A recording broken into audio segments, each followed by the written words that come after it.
And why just bass and drums in the beginning? Well, I always say, and I think it's true, it's because we didn't want anybody else to argue with. We didn't. It's like we used to have great fights ourselves about what we wanted to do and how we wanted to do it, and we just couldn't see involving another person, another boss in the band. It had been too much. Then you decided to include guitar anyway. Well, Andy was sitting around Victoria. His band, which was the huge pop sensation of Victoria in the punk rock era, the Infamous Scientists had broken up over, financial disputes between the millions they were trying to cut up between themselves, and so he was sort of sitting around and didn't have a place to play and no band to be with, and we knew he made great faces. He makes great faces on stage. That's it, yeah. A guitar player who makes great faces.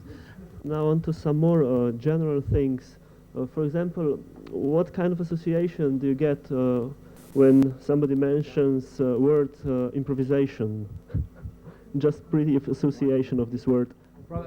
Jerking off, masturbation, something more. Indulgence.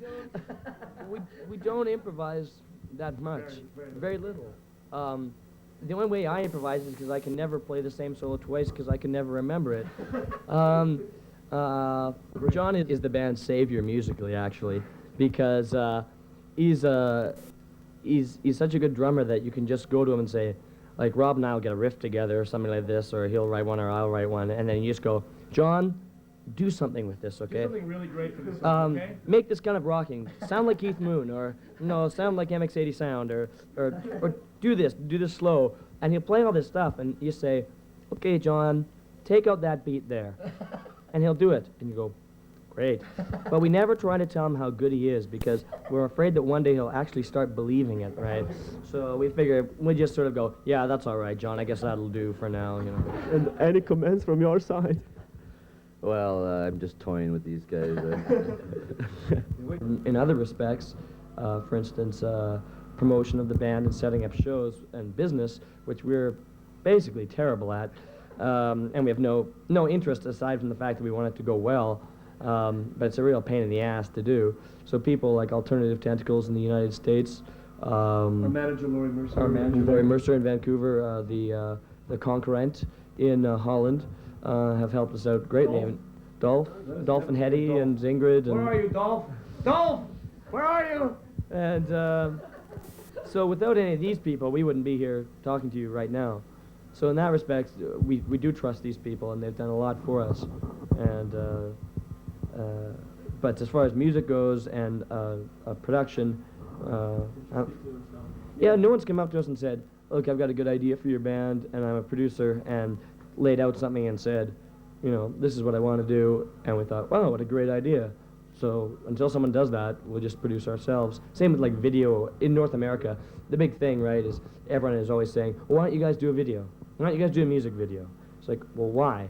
It's like, well, it'll be good promotion for your record. It's like, is it really going to sell that many more records? Well, maybe in this day and age it will. But I think that unless you have a good idea to do a video, there's no point in doing a video to begin with. And none of us in the band, and no one who we've ever met has come up with a good idea for any song that we've ever done, as far as I know. And so until one of us or all of us or somebody comes along with a good idea, we might do a live video or something like that, but there's just no point in doing it.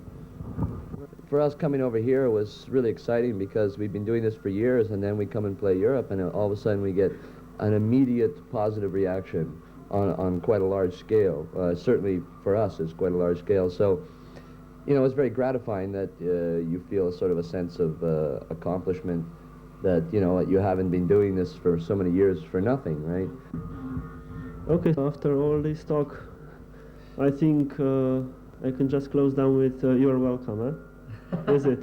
Oh, okay. Thank you. Thank you. We will. Well, thank you. Barring tragedy and misfortune. Yeah, Right around the corner, guess, folks, for everyone. I guess we'll be doing this for a little while longer. I often think, what am I doing? I mean, this guy's 35. I mean, I don't know what he's doing in this. And I think, I'm almost 27 years old, and every once in a while I think, well, shouldn't I be doing something more productive than this? And I think, no, what we're doing is productive, and it's a good thing. for the time being. We're still writing songs, which I think are good. We haven't fallen into massive cliches yet. We don't have an... By the way, the title of the next album is Falling Into Massive Cliches. Yes. When we get bored of all this, I guess we'll just pack it in. But so far, we keep on doing different things. I think what'll end up is that we'll just move to Europe. We'll move to Ljubljana, and then you'll be in trouble. Or Iceland. We're going to Iceland, folks. Look for the next Nomeansno live from Iceland album. My Woman from Reykjavik. Sort of like Deep Purple cover there. Okay, thank you. Thank you.